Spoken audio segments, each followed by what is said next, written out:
नमस्कार। आपके YouTube channel सेविकाओं की आवाज में आपका स्वागत है। बहनों, आज हम बात करेंगे उस परीक्षा की जिसकी तैयारी का मैंने आपको वादा किया है कि बिना किताब पढ़े आपको ECCE डिप्लोमा और सर्टिफिकेट कोर्स की तैयारी कराएंगे। तो परीक्षा का डेट तो कैंसिल हुआ है, लेकिन बहुत जल्द ही डेट आ जाएगा जिसमें परीक्षा हम लोग का होगा। तो आज हम बताएंगे आपको प्रायोगिक पक्ष के जो प्रैक्टिकल होगा उसके बारे में, जहां प्रायोगिक पक्ष में एक लिखित होगा और एक प्रैक्टिकल कॉपी जमा होगा। फिर कुछ प्रैक्टिकल्स भी होंगे, यानी 4 तरह के उसमें ऑप्शन है। तो हम जो बताएंगे आज वो है कार्यशाला का नाम। किसी कार्यशाला का आयोजन जो होता है उसके बारे में हम कैसे प्रायोगिक पक्ष का जो एग्जाम होगा उसमें हम कैसे लिखेंगे। तो चलिए आज हम इसके बारे में बताएंगे, पूरी जानकारी देंगे। लेकिन इससे पहले अगर आप हमारे चैनल पे नए हो तो चैनल को सब्सक्राइब कर लें। पूरी जानकारी के लिए वीडियो के अंत तक बने रहें और आप लाभान्वित हो ही रही हैं, दूसरे को भी मौका दें, इसलिए इस वीडियो को शेयर जरूर करें। तो चलिए हम बताते हैं आपको आज का कार्यशाला। तो आज हम आपको प्रैक्टिकल बुक से प्रयोग संख्या 3 के बारे में बताएंगे। आपको कार्यशाला का नाम और दिया रहेगा क्वेश्चन की कार्यशाला के आयोजन में अनुवांशिक और जन्मजात विकारों से जुड़ी भ्रांतियों उसके विचार के उपाय की जानकारी देना। ये भी लिखा रह सकता है। दूसरा, आपका सिर्फ कार्यशाला का नाम होगा और उसमें दूसरा चीज भी लिखा जा सकता है। जैसे आपको लिख देगा कि कार्यशाला का आयोजन जिसमें गर्भावस्था में दी जाने वाली सरकारी सहायता से संबंधित जानकारी देना। कार्यशाला का आयोजन जिसमें कुपोषण मिटाने के लिए जन जागरूकता अभियान की चलाना या जन जागरूकता संदेश देना। किसी भी तरह का कार्यशाला का आयोजन के लिए कार्यशाला का नाम आपको दिया जा सकता है। तो आपको हम आज जो बताएंगे वो बताएंगे आनुवांशिक और जन्मजात विकारों से जुड़ी भ्रांतियां और उनके बचाव के उपाय की जानकारी के लिए कार्यशाला का आयोजन किया जाना है, इसके बारे में। तो हम कैसे लिखेंगे, आपको वहां ऐसा नहीं कि प्रयोग संख्या लिख देना है। मुझे याद है कि जब मैं एक संस्कृत टीचर से पढ़ने गई थी तो उन्होंने संस्कृत में बोलना सिखा रहे थे वो, और हम लोगों को बोलते हुए बताए थे कि मम नाम मनोज भवात नाम की, और बोले कि आप लोग भी बोलिएगा। तो हम लोग भी वही बोल दिए थे कि मम नाम मनोज भवात नाम की। तो ऐसी गलतियां हमारी बहनें न कर दे, इसलिए मैं ऐसा एग्जाम्पल दी हूं।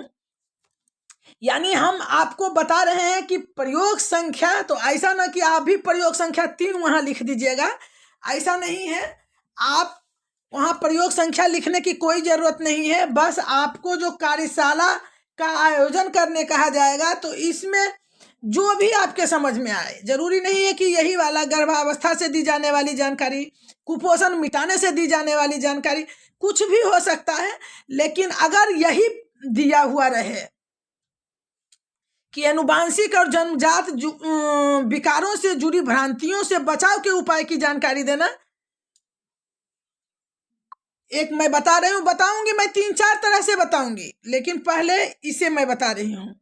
तो आइए, कोई भी कार्यशाला हो या कोई भी गतिविधि हो, सबका उद्देश्य होता है। तो सबसे पहले हम ध्यान देंगे कि उद्देश्य इसका क्या है। तो किसी कार्यशाला का आयोजन करना जिस चीज के लिए किया जा रहा है उससे बचाव का उपाय हुआ। तो इसमें देखिए लिखा हुआ है कि आनुवांशिक रोगों के बारे में भ्रांतियों को दूर करना एवं बचाव के उपाय को जानना, जो कि आपको यहां भी लिखा हुआ, यानी आपका जो क्वेश्चन होगा वही आपका उद्देश्य भी होगा क्योंकि क्वेश्चन में ही आपका उद्देश्य छिपा हुआ है। तो बिल्कुल आप उद्देश्य उसी तरह से लिख देंगे। अब उसके बाद हम आपको एक बार और गतिविधि में भी बताए हैं और फिर कहते हैं उद्देश्य के बाद आपकी वहाँ आवश्यक सामग्री होता है। जब कोई गतिविधि होती है तो कार्यशाला है तो आवश्यक संसाधन, बात एक ही है, सामग्री ही है, माने क्या संसाधन होगा जिससे हम कर सकते हैं। चलिए, आप अगर सामग्री भी लिख दीजिएगा तो गलत नहीं होगा, लेकिन ध्यान रखिएगा थोड़ा कि किताबी चीज है। कार्यशाला हो तो सामग्री न लिख के संसाधन लिखेंगे। अगर गतिविधि हो तो या खेल हो तो आवश्यक सामग्री लिखाएगा, ऐसे यहाँ संसाधन लिखाएगा, लेकिन उद्देश्य दोनों में ही लिखाएगा। आपके जितने भी प्रयोग है सब में उद्देश्य जरूर होगा। खेल हो, गतिविधि हो, कार्यशाला हो, हर चीज का उद्देश्य होता है। चलिए, आवश्यक सामग्री इसमें क्या होगा? तो जब कार्यशाला आयोजित होगा तो जिससे भी संबंधित कार्यशाला होगा, यहाँ आनुवांशिक रोग के बारे में था तो आनुवांशिक रोग से संबंधित चार्ट होना है, चार्ट और पोस्टर को रखना है। मतलब याद रखिएगा कि आवश्यक सामग्री आपका वही होगा जो कार्यशाला का नाम होगा, उसी से संबंधित पोस्टर यहाँ लिख देना है और चार्ट। आगे चलते हैं। अब प्रक्रिया क्या है? प्रक्रिया क्या होगा आपका कि कार्यशाला के दिन सुनिश्चित करने के बाद आंगनवाड़ी सेविका जो होगी स्थानीय लोगों को इसकी सूचना देगी। प्रमुख आनुवांशिक रोगों की सूची तैयार कर लेगी। सूची इसलिए तैयार किया जाएगा तभी ना आप बता सकते हैं किसी को। और कार्यशाला वाले दिन आनुवांशिक और जन्मजात रोगों से बचाव संबंधी पोस्टर चार्ट का प्रदर्शन करेंगे। स्थानीय चिकित्सक के द्वारा निम्न बातों की जानकारी दी जाएगी। यही प्रक्रिया है, माने क्या आप करने वाले हैं। तो फिर से सुन लीजिए। कार्यशाला के दिन सुनिश्चित करने के बाद ये जो प्रक्रिया है, ये पहला पॉइंट आपका कोई भी कार्यशाला का नाम हो उसमें आपका ये लिखाएगा कि कार्यशाला के दिन सुनिश्चित करने के बाद आंगनबाड़ी सेविका वहां के स्थानीय लोगों को इसकी सूचना देगी। जैसे कि हम लोग बैठक भी अगर करते हैं, सोशल ऑडिट हो या फिर विकास समिति का हो, तो सूचना देना होता है, तो हम लोग इसकी सूचना देंगे। और प्रमुख, अब आपका जो भी हो, अभी आनुवांशिक रोगों के बारे में बता रहे हैं तो आनुवांशिक रोगों की सूची। अगर गर्भावस्था से संबंधित होता तो हम वहां गर्भावस्था से संबंधित बातों को सूची तैयार करेंगे और उसका चार्ट और पोस्टर से का प्रदर्शन करेंगे और स्थानीय लोगों को जानकारी भी दिया जाएगा। चलिए, अब आगे चलते हैं। आनुवांशिक रोगों से जुड़े अंधविश्वास को दूर करना होगा। प्रक्रिया जो है किस लिए शुरू होता है, तो उससे क्या क्या मतलब हमको वहां करना है प्रक्रिया में। तो पहले तो प्रदर्शित करेंगे, फिर अंधविश्वास को दूर करेंगे। चलिए, आइए अब देखिए, इतने सारे बात के बाद देखिए अगले पेज पे आते हैं हम। छूने से होने वाले रोगों के बारे में बताना चाहिए। अब यहाँ दिया हुआ था आपका कि आनुवांशिक और छुआछूत रोग के बारे में, जन्मजात विकारों से जुड़ी भ्रांतियां, तो हम छूने से होने वाले रोगों के बारे में बताना चाहिए। फिर प्रमुख आनुवांशिक रोगों की जानकारी देनी चाहिए। जैसे प्रमुख आनुवांशिक रोग क्या है? बौनापन, मिर्गी, ग्लूकोमा, थैलेसीमिया, डाउन सिंड्रोम। इसके बारे में भी मैंने आपको पूरे विस्तार से बताई थी कि ये क्या है।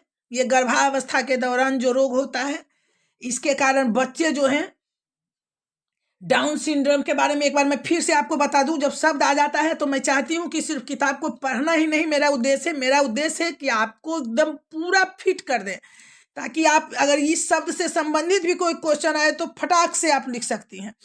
तो डाउन सिंड्रोम के मैंने पहले बारे में बताई थी कि डाउन सिंड्रोम गर्भावस्था के दौरान अगर गर्भवती डाउन सिंड्रोम का शिकार हो जाती है तो बच्चे जो पैदा होते हैं उनका मानसिक और शारीरिक विकास बहुत ही धीमी गति से होता है।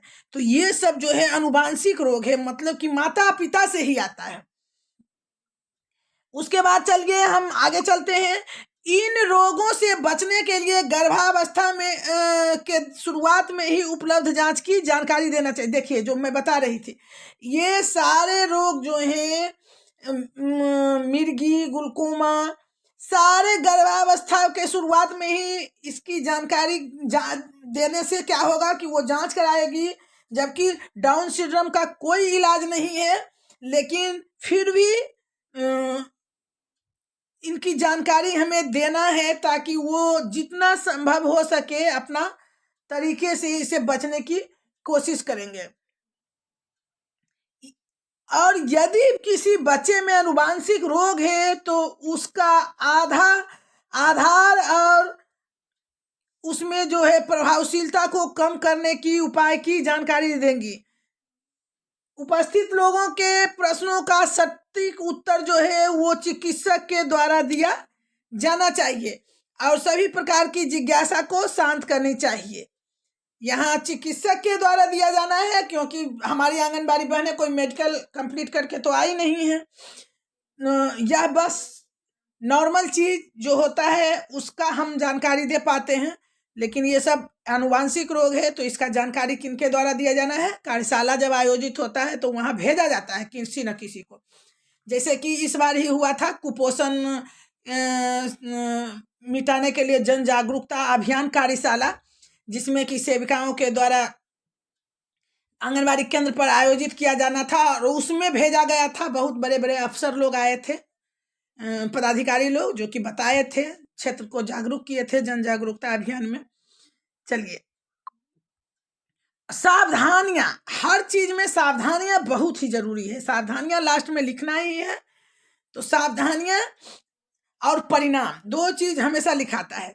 तो यहाँ सावधानियां क्या है कि आनुवांशिक रोगों की जानकारी देते समय लोगों में किसी प्रकार का नकारात्मक संदेश नहीं जाना चाहिए। नकारात्मक संदेश से क्या हो जाता है कि गलत, जिस उद्देश्य से हमने ये किया वो उद्देश्य से भटक जाते हैं और हमारा कार्यशाला का उद्देश्य पूरा नहीं हो पाता। तो विवादास्पद बात कहने से बचना चाहिए। लोगों को मास्क पहनने और सामाजिक दूरी, हाथों को साफ रखने के लिए प्रोत्साहित करना चाहिए, जो कि हमारी बहनें करती है। मास्क पहनने तो कोरोना से शुरू हो गया, लेकिन सामाजिक दूरी और हाथ साफ रखने के लिए प्रोत्साहित करने का काम पहले से भी आप करती हैं। तो याद रखिए, सावधानियां में हमेशा साफ सफाई और जो जानकारी दे रहे हैं वो सही संदेश जाना चाहिए, नकारात्मक न हो, इसका ध्यान रखना है। तो इस तरह कार्यशाला का आयोजन किया जाता है।